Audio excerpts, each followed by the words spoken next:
Assalamualaikum warahmatullahi wabarakatuh. Kami dari kelompok 8 dengan materi akuntansi syariah akan mempresentasikan artikel kami dengan judul Determinants, Distribution of Financing and the Implication to Profitability, Empirical Study on Cooperative Syariah Baitul Mal wa Tamlil in Indonesia. Artikel ini diteliti oleh Oyong Lisa dari STIE Widyagama Lumajang. Sebelumnya, perkenalkan anggota kelompok kami. Yang pertama ada saya sendiri, Vika Rosiana, NIM 7211418137. Lalu ada Amanati Nur Fitria, NIM 7211418145. Lalu ada Fitri Bulandari, NIM 7211418167. Selanjutnya Mustika Saryati, NIM 7211418193, dan yang terakhir ada Woni Aunita dengan NIM 7211418227. Bagian pertama pada artikel ini yaitu ada abstrak. Abstrak di sini berisi 3 komponen, yaitu ada tujuan, metodologi, dan finding. Tujuan pada penelitian ini yaitu untuk menganalisis pengaruh struktur permodalan, simpanan, pembiayaan bermasalah, dan penyaluran pendanaan terhadap profitabilitas. Dan pada metodologi, teknik analisis yang digunakan yaitu analisis regresi berganda dengan menggunakan uji F dan uji T. Sedangkan pada finding, hasil analisis pada penelitian ini yaitu struktur modal, dana pihak ketiga, dan NPF berpengaruh signifikan terhadap distribusi dana. Dan struktur modal, dana pihak ketiga, dan distribusi dana berpengaruh signifikan terhadap profitabilitas. Selanjutnya ada introduction. Koperasi merupakan bagian penting dari perekonomian, salah satunya sebagai perantara yang tugasnya menghimpun dana dari masyarakat dan berbentuk keuangan.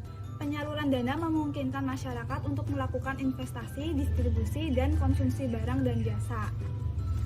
Kegiatan pembangunan ekonomi masyarakat meliputi kelancaran investasi, distribusi, dan konsumsi.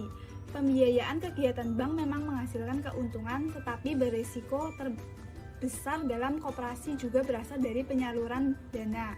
Salah satu upaya yang dilakukan oleh perusahaan adalah memperkuat struktur permodalan sesuai laba, setidaknya untuk menutupi biaya operasional perusahaan dalam rangka mempertahankan perusahaan. Struktur modal suatu perusahaan menggambarkan keseimbangan antara ekuitas dan hutang jangka panjang. Oleh karena itu, perusahaan harus selalu memperhatikan struktur permodalan yang tepat dengan baik. Hal ini bertujuan untuk meminimalkan biaya modal. Pemilihan alternatif pendanaan baik dari modal sendiri maupun modal asing akan sangat mempengaruhi besarnya profitabilitas yang diperoleh perusahaan. Semakin besar profitabilitas berarti semakin besar pula kemampuan perusahaan dalam menghasilkan keuntungan bagi pemilik modal. Saya akan menjelaskan mengenai literatur review. Literatur review di sini terdiri dari profitabilitas, distribusi pendanaan, struktur modal, dana pihak ketiga, serta non-performing finance, dan juga dilengkapi dengan hipotesa. Lalu untuk pengertian dari profitabilitas sendiri, menurut Sugiarso dan Winarni 2005, profitabilitas merupakan kemampuan perusahaan untuk memperoleh keuntungan yang berhubungan dengan penjualan, total aset, dan modal sendiri. Kemudian ada distribusi pendanaan. Menurut Muhammad 2005, distribusi pendanaan ini merupakan pembiayaan yang disediakan oleh satu pihak kepada pihak lain untuk mendukung investasi yang direncanakan, baik oleh mereka sendiri maupun oleh institusi. Yang selanjutnya ada struktur modal. Struktur modal merupakan perpaduan antara pembiayaan hutang jangka panjang dan pembiayaan ekuitas, menurut Brelli dan kawan-kawan 2007. Selanjutnya ada dana pihak ketiga, di mana semakin banyaknya pihak ketiga sebagai sumber pendanaan utama membuat bank menempatkan dana tersebut dalam bentuk misalnya seperti pembiayaan aset produktif. Kemudian bentuk keuangan ini dapat memberikan kontribusi terhadap pendapatan bunga bank yang mana akan berdampak pada profitabilitas atau laba bank itu sendiri, menurut Taswan 2008. Selanjutnya ada non-performing finance atau NPF. Non-performing finance atau NPF ini adalah kegagalan seorang debitur dalam memenuhi kewajibannya untuk membayar angsuran pinjaman yang telah disepakati menurut Denda Wijaya 2005. Lalu, semakin tinggi non-performing finance atau NPF ini, maka semakin rendah laba yang diperoleh oleh perusahaan karena laba ini berada pada usaha kecil, menurut Wangsa Wijaya 2012. Dalam literatur review terdapat 7 hipotesa, yang mana hipotesa pertama yaitu struktur modal berpengaruh signifikan terhadap penyaluran pendanaan. Hipotesa kedua yaitu dana pihak ketiga memiliki pengaruh yang signifikan terhadap penyaluran dana. Hipotesa ketiga yaitu non-performing finance berpengaruh signifikan terhadap penyaluran pendanaan. Hipotesa keempat yaitu struktur modal memiliki pengaruh yang signifikan terhadap profitabilitas. Hipotesa kelima yaitu dana pihak ketiga berpengaruh signifikan terhadap profitabilitas. Yang keenam yaitu non-performing finance berpengaruh signifikan terhadap profitabilitas. Hipotesa yang terakhir atau yang ketujuh yaitu distribusi pendanaan berpengaruh signifikan terhadap profitabilitas. Baik, selanjutnya yaitu tentang metode penelitian. Di sini ada desain penelitian, populasi dan sampel, dan juga ada model penelitian. Pertama yaitu ada desain penelitian. Desain penelitian yang digunakan dalam penelitian ini berupa desain kausalitas. Merupakan desain yang digunakan untuk menguji kemampuan adanya hubungan kausalitas antar variabel. Pengertian menurut Sanusi tahun 2014. Nah, hubungan sebab akibat di mana dalam desain kausalitas di mana hubungan ini itu sudah dapat diprediksi sebelumnya oleh peneliti, sehingga kemudian nanti peneliti akan menyatakan klasifikasi si variabelnya. Kedua ada populasi dan sampel. Populasi dalam penelitian ini yaitu berupa 98 koperasi syariah BMT di Indonesia, sedangkan sampel yang diambil sejumlah 44 koperasi syariah dengan teknik pengambilan sampel berupa non-finger sampling dan juga pervasive sampling. Nah, populasi sampling ini menggunakan kriteria rutin dalam pembuatan laporan keuangan lengkap untuk tahun 2012 hingga tahun 2013. Next yaitu definisi operasional variabel. Ada profitabilitas, distribusi pembiayaan, struktur modal, juga nanti ada dana pihak ketiga dan pembiayaan non-performing. Pertama ada profitabilitas, yaitu merupakan salah satu rasio keuangan untuk mengukur kemampuan perusahaan dalam memperoleh laba dalam kaitannya dengan total aset, penjualan, dan juga dengan modal sendiri. Profitabilitas ini diukur dengan rumus ROE, return on equity, yaitu net profit dibagikan dengan total capital dikalikan 100%. Kemudian yang kedua ada distribusi pembiayaan, merupakan jumlah pembiayaan koperasi syariah BMT. Yang ketiga yaitu struktur modal. Struktur modal adalah komposisi ataupun proporsi dari pengeluaran jangka panjang permanen perusahaan yang diwakili oleh hutang, saham preferan, dan juga saham biasa. Struktur modal ini diukur dengan menggunakan rumus long term debt atau total hutang jangka panjang dibagikan dengan total ekuitas pemilik. Selanjutnya yaitu dana pihak ketiga. Dana pihak ketiga merupakan sumber dana yang paling penting bagi operasional bank dan mengukur keberhasilan jika bank itu mampu membiayai operasinya yang berasal dari sumber lain seperti giro, tabungan, dan deposito berjangka. Lalu ada pembiayaan non-performing atau pembiayaan bermasalah. Di sini risiko pendanaan itu disebabkan karena tidak adanya pembayaran. Dan pembiayaan bermasalah ini bukan merupakan pembiayaan berulang dari bank kepada debitur. NPF ini diukur dengan rumus financing problems dibagikan dengan total financing exchange dikalikan dengan 100. Selanjutnya ada model penelitian. Model penelitian di sini ada 3 variabel, yaitu variabel independen, variabel intervening, dan juga variabel dependen. Variabel independennya berupa struktur modal, dana pihak ketiga, dan juga pembiayaan bermasalah. Variabel interveningnya yaitu distribusi pendanaan, dan variabel dependennya yaitu profitabilitas. Di sini dikembangkan ada 7 pengembangan hipotesis. Hipotesis pertama yaitu apakah struktur modal itu berpengaruh signifikan terhadap distribusi pendanaan. Hipotesis yang kedua yaitu apakah dana pihak ketiga berpengaruh secara signifikan terhadap distribusi pendanaan. Hipotesis yang ketiga yaitu apakah pembiayaan bermasalah ini berpengaruh secara signifikan terhadap distribusi pendanaan.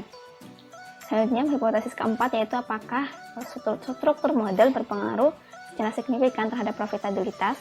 Hipotesis kelima yaitu apakah dana pihak ketiga berpengaruh secara signifikan terhadap profitabilitas. Kemudian hipotesis keenam yaitu apakah pembiayaan bermasalah berpengaruh secara signifikan terhadap profitabilitas. Dan pengembangan hipotesis yang ketujuh yaitu apakah dana pihak ketiga, struktur modal dan juga pembiayaan bermasalah ini berpengaruh secara signifikan terhadap profitabilitas melalui distribusi pendanaan sebagai variabel intervensi. Result and discussion.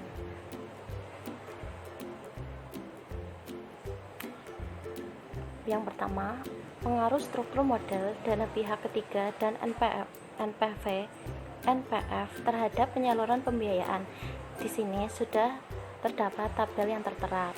Untuk penjelasan tabel tersebut, struktur modal berpengaruh signifikan terhadap penyaluran pendanaan, yakni dengan arti peningkatan struktur modal diikuti dengan penurunan penyaluran pendanaan. Kemudian, untuk dana pihak ketiga berpengaruh signifikan terhadap penyaluran dana, yang berarti peningkatan dana pihak ketiga diikuti dengan peningkatan penyaluran dana. Selanjutnya, untuk NPF berpengaruh signifikan terhadap penyaluran pendanaan, yakni dengan artian peningkatan NPF diikuti dengan penurunan penyaluran pendanaan. Selanjutnya, berkaitan dengan pengaruh struktur modal, dana pihak ketiga, NPF, dan pembiayaan distribusi terhadap profitabilitas.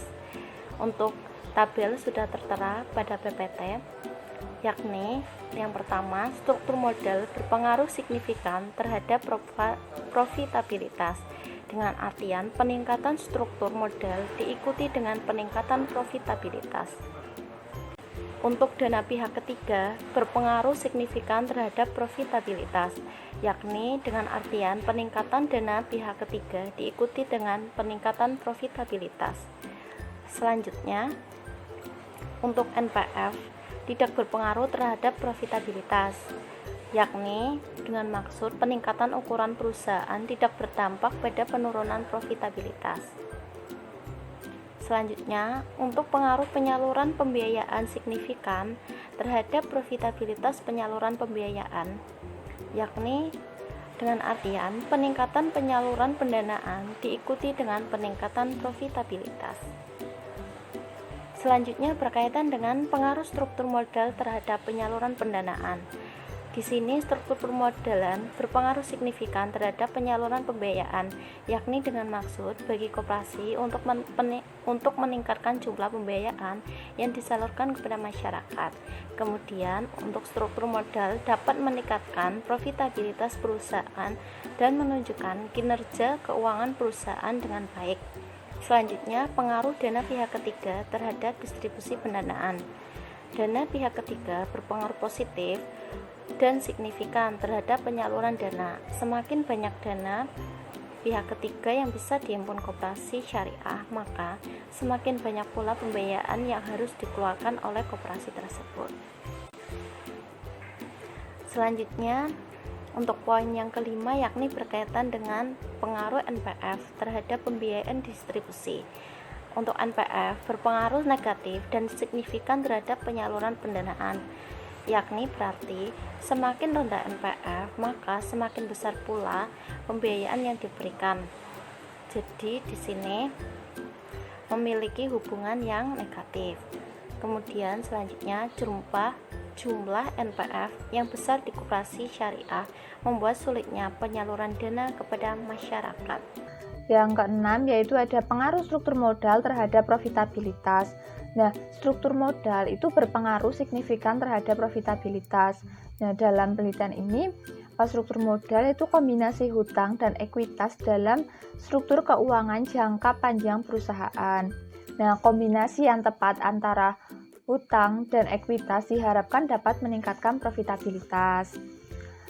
Hasil penelitian ini mengimplikasikan bahwa kenaikan dan penurunan membuat hutang jangka panjang pada perusahaan.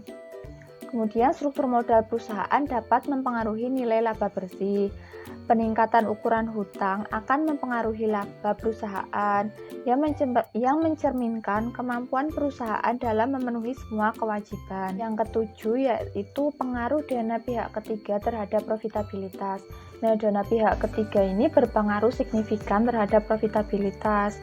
Nah, hal ini menunjukkan bahwa kegiatan koperasi syariah dapat menyalurkan kembali dana kepada masyarakat yang membutuhkan setelah menghimpun dana dari masyarakat berupa giro, tabungan, dan deposito. Nah, alokasi dana dapat direalisasikan dalam bentuk pembiayaan. Pemberian pembiayaan ini merupakan kegiatan koperasi dalam menghasilkan keuntungan. Nah, dana pihak ketiga atau DPK ini merupakan salah satu sumber dana terbesar yang didapat dari masyarakat. Nah, koperasi syariah dapat memanfaatkan dana ini untuk barang-barang yang menghasilkan pendapatan bagi koperasi. Salah satunya itu dalam bentuk pembiayaan. Nah, peningkatan dana pihak ketiga akan menyebabkan pertumbuhan pembiayaan yang lebih besar yang dapat meningkatkan profitabilitas koperasi. Yang selanjutnya itu yang ke-8 yaitu pengaruh NPF terhadap profitabilitas. Nah, dari hasil penelitian di sini bahwa NPF tidak mempengaruhi profitabilitas, sehingga ketika NPF meningkat, profitabilitas tidak akan terpengaruh oleh kenaikan dan NPF tidak dapat digunakan untuk memprediksi profitabilitas.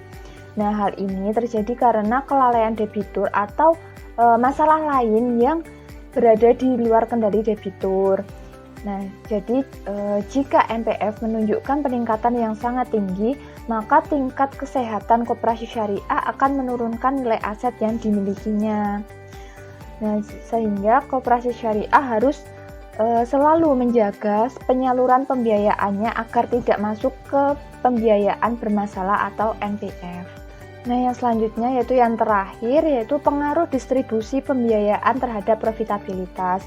Nah, hasil penelitian menunjukkan bahwa distribusi pendanaan berpengaruh signifikan terhadap profitabilitas. Hal ini menunjukkan bahwa penyaluran dana merupakan kegiatan koperasi syariah dalam menghasilkan keuntungan. Nah, menurut Muhammad tahun 2005 mengungkapkan bahwa tujuan pembiayaan adalah setelah dana pihak ketiga yang dihimpun oleh bank harus sesuai dengan fungsi intermediasinya, maka bank wajib menyalurkan dana tersebut untuk pembiayaan. Nah, dalam hal ini, bank harus menyiapkan strategi pendanaan yang sesuai dengan alokasi rencana yang tertuang dalam kebijakan. Nah, alokasi tersebut bertujuan untuk mencapai tingkat profitabilitas yang memadai dan tingkat resiko yang rendah, serta untuk menjaga kepercayaan publik dan menjaga posisi likuiditas agar tetap aman. Nah, yang selanjutnya yaitu terkait dengan kesimpulan dalam penelitian ini. Nah, kesimpulannya yakni bahwa struktur modal, simpanan, dan MPF berpengaruh signifikan terhadap distribusi biaya. Struktur permodalan, pendanaan, dan penyaluran pembiayaan pihak ketiga berpengaruh signifikan terhadap profitabilitas.